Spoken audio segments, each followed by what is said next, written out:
For this week, my main takeaway is dealing with grief or loss is one of the ways to cope with major life changes.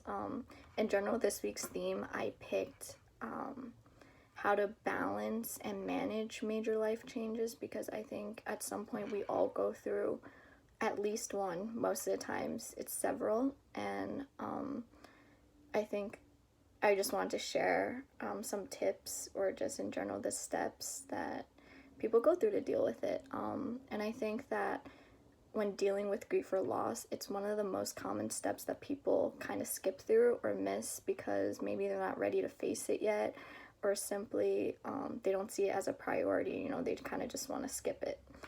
And I think that this step is so important emotionally and mentally, and it will actually help make future advancements easier if you actually take your time to go through this stage.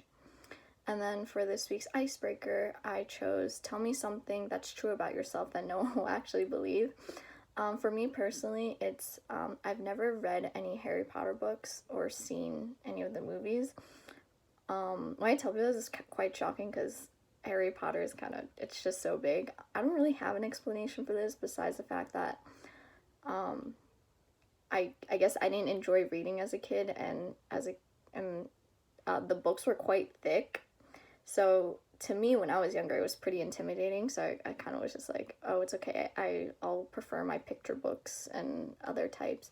And then I also always preferred action movies or like horror movies growing up. So like the fantasy type, or even in general like animated type movies. I wasn't really a huge fan on those. I always like the more realistic element. I don't know if you could call horror movies that realistic, but yeah, those were kind of my preferences growing up. So my quote out is "Get busy living or get busy dying" by Stephen King. I didn't even do this on purpose, but it relates to major life changes and living life, and it also relates to the icebreaker because he's actually one of my favorite authors now, and I enjoy all his books and even the ones that get made into movies. So yeah.